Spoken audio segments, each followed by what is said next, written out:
This is Secrets to Win Big, your roadmap to sustained growth. Brought to you by Arjun Sen, founder and CEO of Zen Mango, top brand growth driver, and a former Fortune 500 executive who has been called one of the most marketing intelligent minds in the business. Find him at zenmango.com. And now, here's your host, Arjun Sen. Welcome to Secrets to Win Big with Arjun Sen. Today, it is my pleasure to welcome my VIP guest, Stacey Yudin. Stacey is the CEO at NEP Services, a tech leader. Stacey is known for her unstoppable drive and creating transformative technology to advance nonprofits and build strong communities. She's passionate about the Industrial 4.0 and believes tech is the bridge to building better future for nonprofits. Welcome to Secrets to Win Big, Stacey. Thank you. Thank you for having me. I'm glad to be here. Stacey, in any brand, any business, I really feel there are three kinds of brands, three kinds of leaders. One are one of many we ignore. Then there are one of few we notice. And then there's one of one who, when we meet, the search stops here. You are one of one leaders. Okay? So as I start going through, I want to congratulate on an amazing career, but I also want to understand what makes Stacey that amazing one-of-one leader that we all want to follow? Well, thank you for the compliment. That's a great way to start our podcast today. I love to take the credit for being the one-on-one leader, but I really can't. I think leadership is a team sport. I'm able to be a leader. I'm able to spend time with clients because I have a great support and executive team alongside. So leadership is really a team sport. It is not just one person. They may represent the company, but really leadership is a team sport. So I encourage and lean into my executives, and I'm very proud to have a strong team of female executives at NEP Services. It really does reflect the power that women can bring when they lead in and lean into leadership. So thank you, but I have to say kudos to my entire team. They allow me to be better. Absolutely. And I think, to me, you have put around you an amazing team. I want to still focus on you a little more. Is it takes a strong leader to see the strength and talent in each one of us around you and connect us all together. So what is that amazing superpower that Stacey has, which allows you to build these teams together? I think one of the areas that I am strong in and that I do excel is connecting with people. And it's about building relationships. That goes for not just your clients and people that you meet socially, but the company that you build is going to be a reflection of the individuals that you hire. And so when we're hiring, and our hiring strategy is really to understand the individual, their goals, their vision, their passion, to see if they're going to be a culture fit for us at NEP, in addition to, their skill set. So I think it's those soft skills that I'm really strong in identifying. I also think that having a mix of leaders on your team, and I'm able to identify and put teams together that represent a diverse perspective.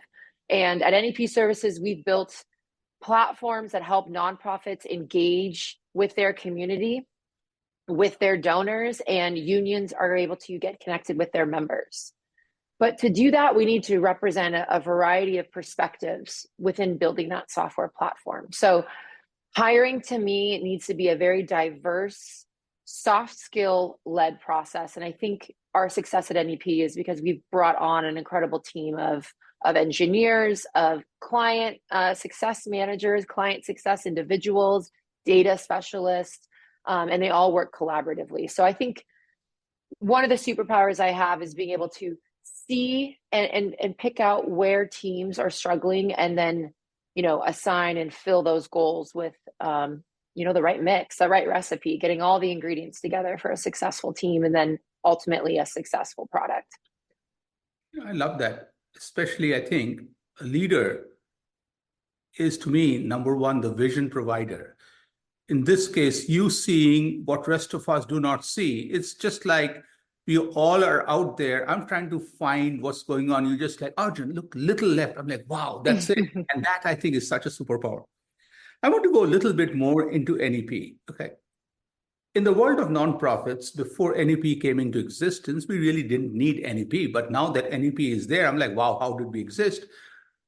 What was the need? What was that, core offer that NEP brings that makes nonprofits worlds better? So, growing up as someone who's always given back to their community, I've been active working with other local nonprofits, even as a child. I just wanted to help. And so, the gap that I saw in the marketplace was nonprofits need to operate with best in class tools, just like a business, right? Essentially, a nonprofit is a business, they have employees. And the only difference at the end of the day is that they happen to give back their profits to a cause. But the goal should always be, how do I deliver the best product? And that product is whatever you're helping in that community, whatever impact you might be making for an individual. So I saw the gap that nonprofits did not have the same tool set. They didn't have access to an affordable tool set. They could run their nonprofit like a business, strategically, efficiently, cross-team interaction. And so my whole goal was, how do I elevate nonprofits tool set from sort of a mismatch, piecemeal solution, and how do I bring a comprehensive communication platform that allows nonprofits and labor unions to build their brand, engage with their followers, and support the operations of running or managing a union or a nonprofit. That saves time, that saves money. That operational efficiency was not really a thing. That was not a key KPI that nonprofits were measuring. And so my goal was to provide a tool set and then educate nonprofits on how, if you instill this operational efficiency within your nonprofit, you're going to save time, you're going to save funds that you can then redeploy and make your programs stronger. I love that. Of course, now I have to ask, Stacey could have done a lot of things in life. What has made Stacey play at the intersection of nonprofits? You just gave us a little idea on that, of course, but I really want to go there. Nonprofit, tech, and operations excellence. So what made you go into those three intersections and be there? Life is a winding journey. I think, like all of us, we set out with a career path in mind and we take a stab at it and we try it. And I always encourage, we hire interns at NEP because I love hearing the perspective from a younger generation. And, you got to try things. So life is a winding journey, and my career has been just that. I originally thought I wanted to do something completely different in the medical field. But at some point you recognize that your personality, what you're really passionate about, what makes you excited to wake up in the morning, isn't that role. And so it takes a lot of courage to make a career change, to hop to another industry, to start over, or to lean back in after leaving, the working world for a bit of time. And so for me, I took a leap of faith and I wanted to be a little bit of a maverick. You have to have a lot of high energy and a high tolerance for pain. But being an entrepreneur gave me all of those opportunities to build the platform and build the world the way that in which I saw it. I saw a gap in the marketplace. I thought there was a need, and I took a leap of faith and started building tech at NEP. And I'm incredibly grateful that my life intersected and wove from nonprofit and research back to nonprofit management. And I'm grateful that I've had this opportunity. And, not only you, rest of us are grateful that you have done that too, because what I've seen is nonprofits start with the passion. But once you start with a passion, it takes a different skill to transform the passion into a business that you were talking about. And I really feel that it's awesome that you and the team at NEP are providing that. You also talked a second back about life being a journey. In journey, it's usually the best of plannings is good, but once you are on the journey, you face challenges that you've never faced before. So what are some of the big obstacles that you have faced? But more importantly, I want to understand, what is Stacey's reactions when you see the new obstacle in front, a challenge, and how do you tackle it? Maybe that's another superpower of mine, but I think the ability to be flexible and resilient is key to success. Anyone can whiteboard an idea. We can sit down, we can draw a widget, we can think of a solution. But the key to making a successful product and building a successful business is not being afraid to fail and staying curious about the product. So you need to be flexible enough to go to a client, to work with clients that have ideas, that are unhappy, dig into what's uncomfortable. And then be able to take that uncomfortableness and continually work through it. Some of our success, our biggest successes have come from the areas in our platform that were failures.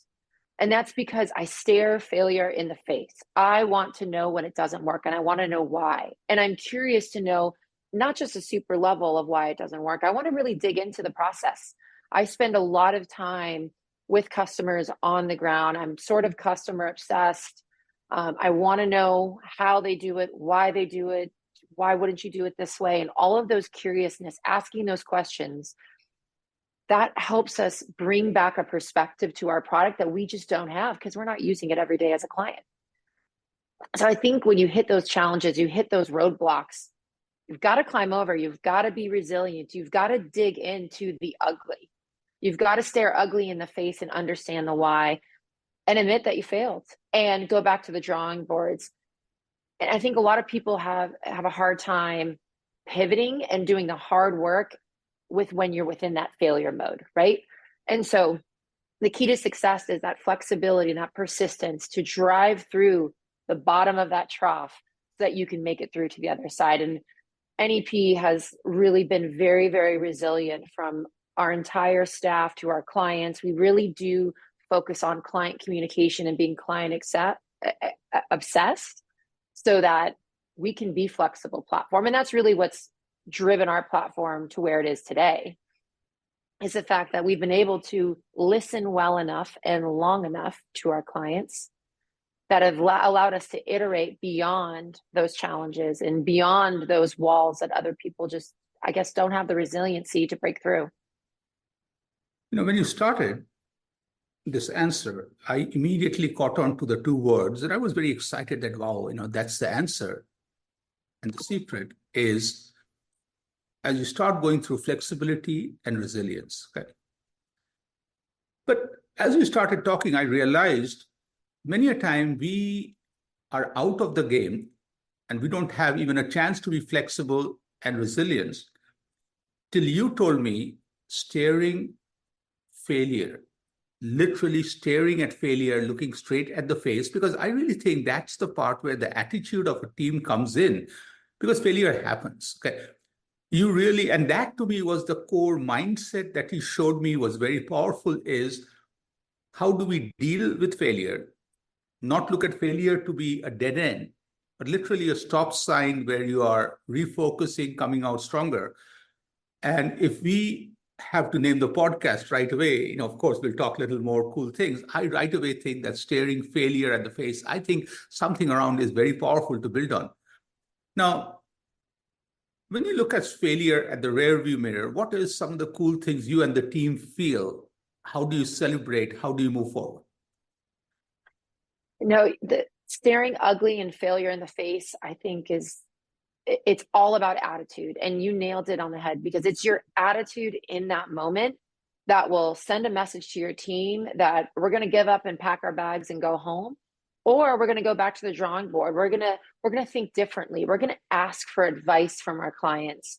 So I think the attitude in those moments as a leader is key, because they're looking to you to say, well, is this an actual failure moment, or is this simply just a road bump in our journey? In the moments of failure, it might seem like an entire mountain of failure. How are we going to hike over this? How are we going to survive?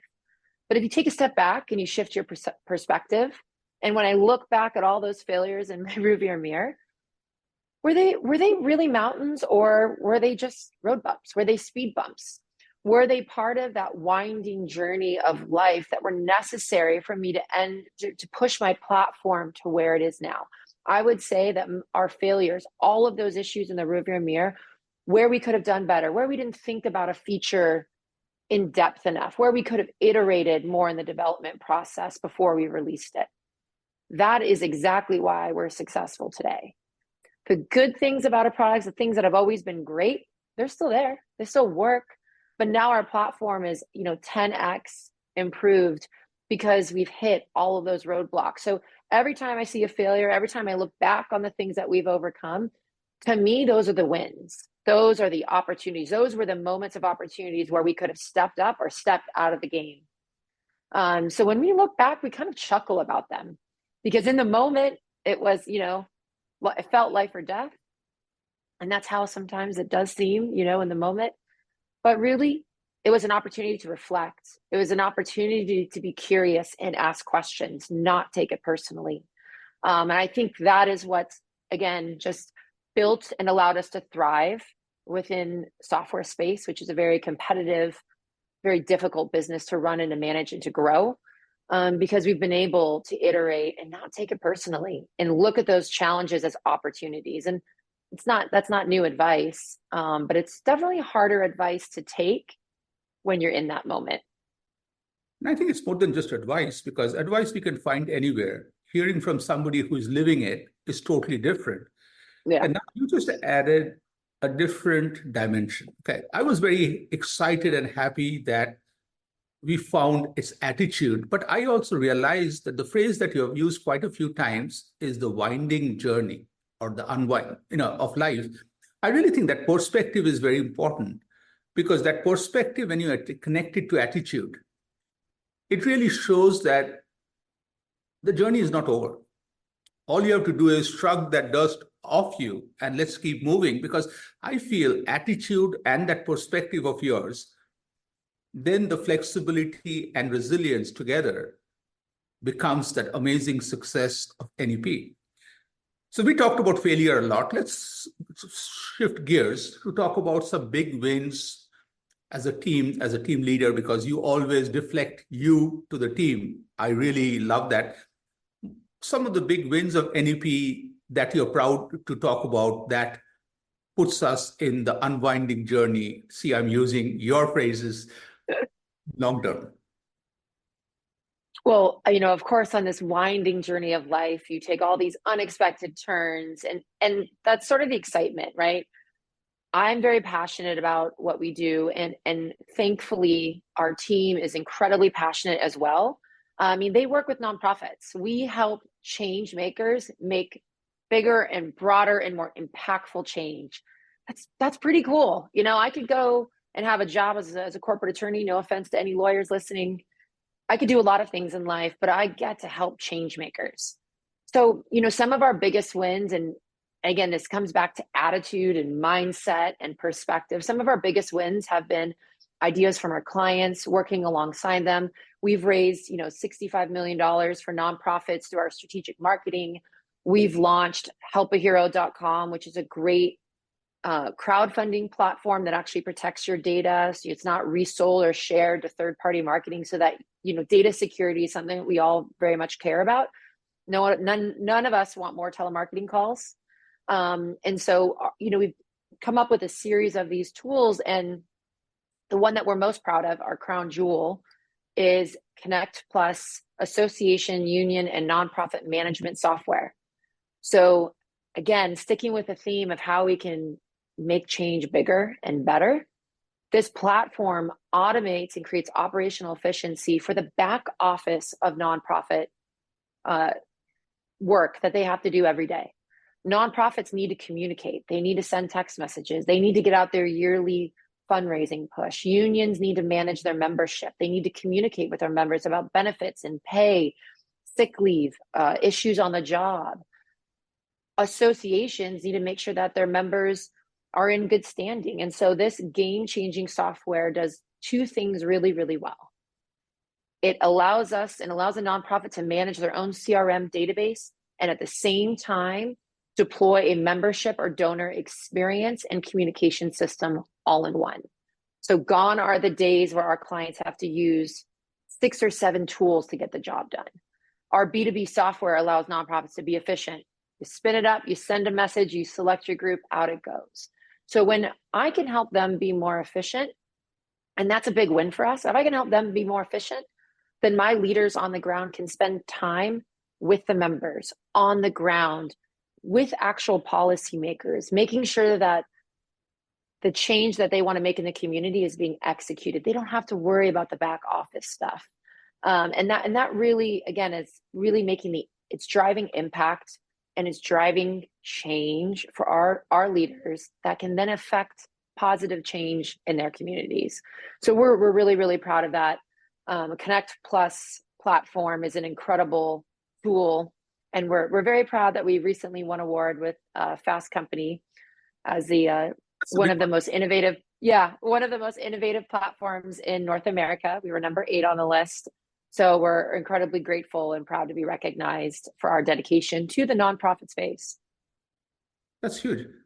And as I'm listening to this section of our conversation, again, I want to go back to nonprofits are change makers. NUP is literally the catalyst. You're amplifying change makers. Like without you, they still would make the change. You are helping them make more change better and also making their life easier where they do more of the things that's fun to them. You are the core behind the scenes to make the business run more fluently. I love that. Okay. So finally, Stacey, in the last section, I want to get a little personal and taking your permission. You just leave this conversation and find an invite. And the invite comes from an 18-year-old Stacey today, and 100-year-old Stacey. And 2 specific questions. Where would you plan the meeting of those 3 Staceys? And second is, when they walk in, what would be the first thing Stacey 18 will say? What's the first thing Stacey today will say? And what's the first thing Stacey 100 will say? So where is this meeting, and what's the first thing each one will say? Wow. I don't know if we want to hear what Stacey 18-year-old would say. Well,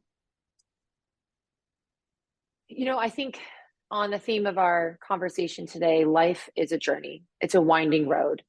And so in my mind, I'm a beach girl. So you want to get personal. I love the beach. There's nothing like the smell of salt, ocean air. So we would definitely be reconvening at the beach, my current, former, and future self. And I think my 18-year-old self would say, when I was 18, I was very passionate. I had a lot of energy, wanted to conquer the world. I probably didn't have as much patience as I should have. So I think myself today would say to my 18-year-old self, have faith, have a little bit more patience, and listen. The more I've listened to my colleagues, to my customers, to the marketplace, the more I really, really listen closely. That would have helped me pivot earlier, and I would have, been able to scale even faster. That's hard for an 18-year-old. The advice of my 100-year-old self, it probably would be enjoy the journey.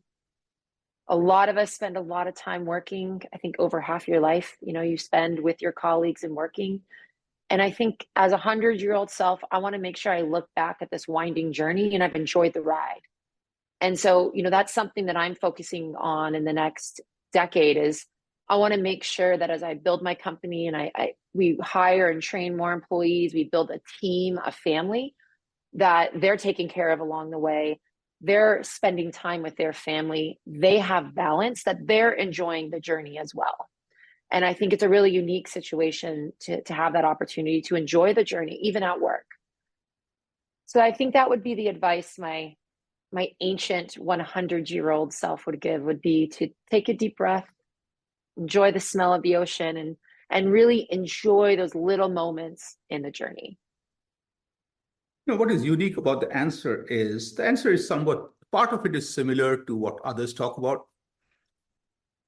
But the unique part was the wisdom of the 100-year-old to not reflect only on Stacey enjoying the journey, but the core team who are trusting you, building around you to make sure they enjoy the journey. And that's the part I really felt was really unique and really touched me. So thank you for sharing that. Okay. Stacey, this has been a great conversation. First of all, I want to thank you for taking time and you sharing from your heart. Secondly, is there anything else you want to add? And finally, because you answered every question of mine, if there's any questions you have for me, it's only fair that you ask too.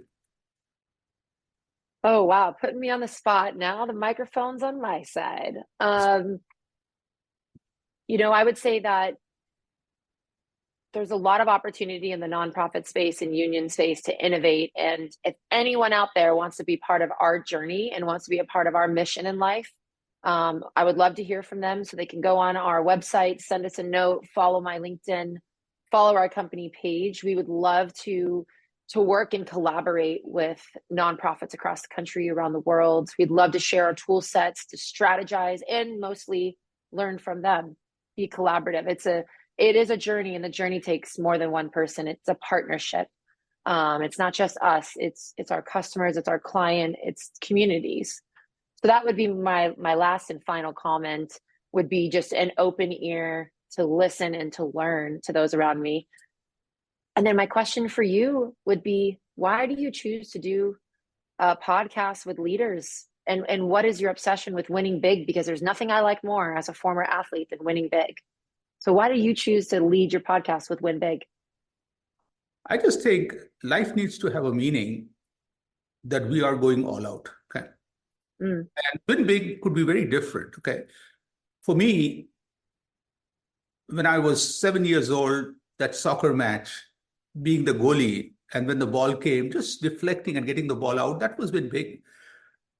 And I just think as we go forward, I think winning big helps each one of us taking us seriously, because if I don't take myself seriously, the world won't.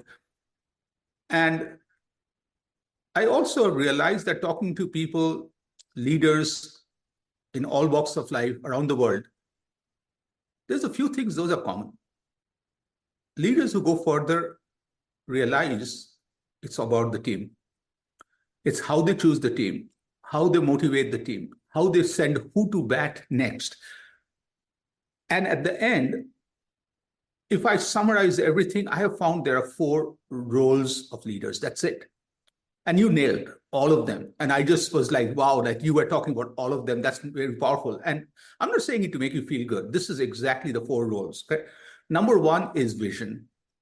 Leaders not only see, but then they will come sit next to me, your head of marketing, by saying, Arjun, not there, here. Head of operations, look here. So letting all of us see the vision from where we are is very important, because that's where the battle is lost. Second is leaders break barriers. I feel each one of us have hammers, but my CEO will have the biggest hammer. And you sitting next to me and using that hammer to break barriers literally jumpstarts my journey. Number 3 is you bringing resources. Okay? You can connect me to somebody which I wouldn't have seen. And that's the power of a CEO, is vision, break barriers, and number 3, bring resource.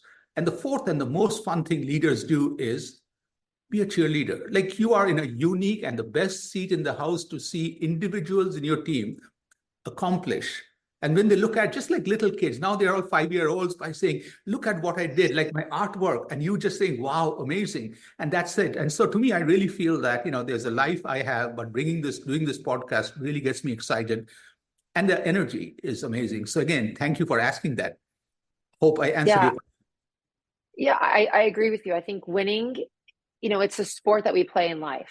No one is born. We don't wake up every day wanting to lose. We want to win at something. We want to win at everything, right? So to win, though, you have to lose. Even I was listening to a podcast, or it was a speech by Roger Federer.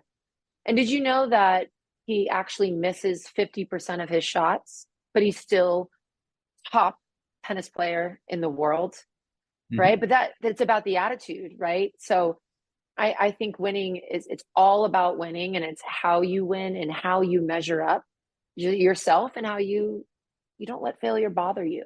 You look it right in the face, you learn from it, and you move on, because the road's a journey. There's more road ahead of you.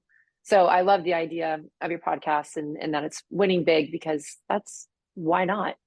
Absolutely. And that's the part where I also feel there's a very subtle difference is you cannot be obsessed. You have to be passionate. Obsession to me gets into when you don't win or have a setback. It's tennis. You just lost a point. You cannot beat up on yourself, because that's the part where it's the whole thing is the journey. And that's what I think as you said, quoting you, the ancient Stacey would talk about is enjoy the journey for you and the team, because it's the journey, the winding journey. And I really appreciate you sharing your vision and path about the winding journey with me. Thank you. Truly a great conversation. Thanks. Thank you. Thank you for having me. You've been listening to Secrets to Win Big with Arjun Sen, founder and CEO of Zen Mango, top brand growth driver, and a former Fortune 500 executive who has been called one of the most marketing intelligent minds in the business. To learn more, visit www.zenmango.com. Share this podcast with your friends and subscribe wherever you like to listen to podcasts.